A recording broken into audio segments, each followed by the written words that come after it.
Welcome to the 55th day of my video polling experiment where I break down and analyze the LinkedIn poll that I posted last week and that closed this morning. Now today is the first official day of my spring break, which is going to last all of next week. So last week, in order to stay up to date with the trends, I asked the poll question, how would you rather pay for a spring break trip? There were three answer choices: work all semester, credit card debt, and just stay home.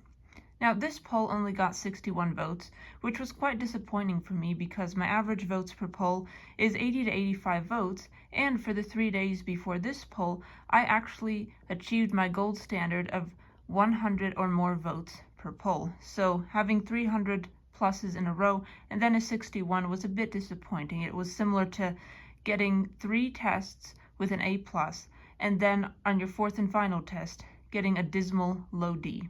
But anyway, now that I'm looking at it, perhaps this poll question was not the most intriguing because not everyone is necessarily familiar with the concept of going on a spring break trip. My audience is mostly established professionals in their career who haven't had a spring break vacation probably since college. I mean, perhaps they could take their vacation days during the time when spring break is occurring for colleges, but it's not like they have a designated spring break that they can just take off work. So perhaps that's why the poll wasn't very popular. But anyway, on to the results of this distribution. 44% of the voters said they would like to work all semester to pay for a spring break trip. 3% said they would be okay with incurring credit card debt. And 52% said they would rather just stay home. So that was a slight majority who just decided, working all semester or getting into credit card debt to pay for a spring break vacation isn't necessarily worth it. I'm just going to stay home and do something productive or fun there. And that's kind of what I'm doing with my spring break. I can't afford to go anywhere, so I'm just staying home and working on my day trading report, which is going pretty well. I finished a few paragraphs of the introduction. I'm trying to consolidate over 70 pages of notes, probably over 80 pages of notes at this point, into a digestible and interesting, hopefully, paper.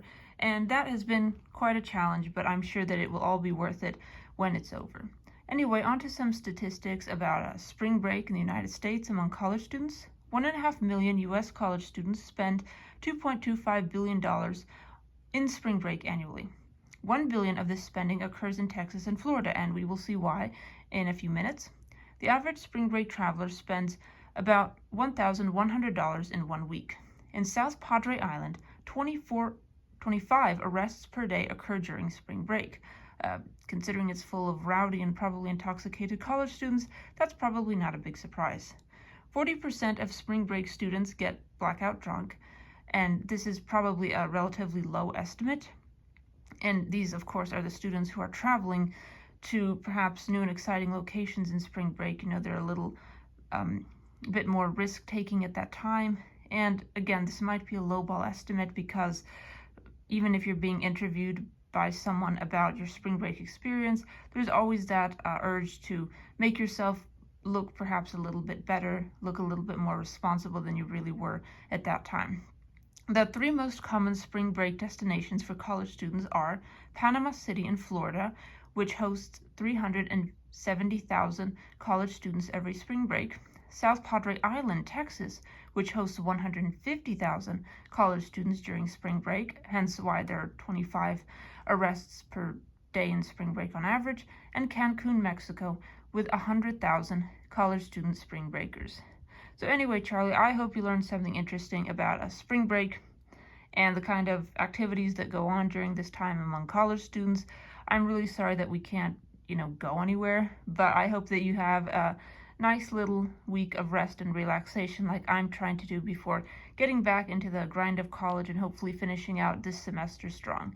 So anyway, Charlie, thank you for listening to my little spiel about spring break.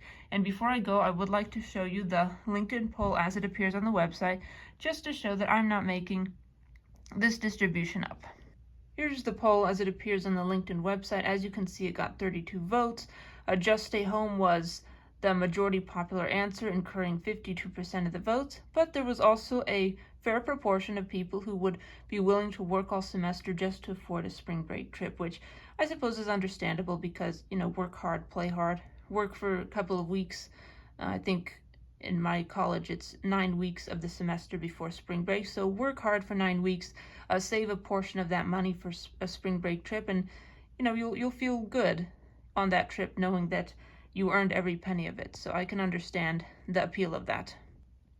Anyway, Charlie, thanks again for listening to my opinions and thoughts and statistics about spring break, and stay tuned tomorrow for my 56th video poll analysis. That will top off 8 weeks of this experiment, and even though my viewership has not been very good, I do appreciate the chance to practice my verbal communication and to just have some quality time with you, Charlie. So thank you for being so supportive and, emotionally in tune with my moods and all that. And see you tomorrow, and have a wonderful day.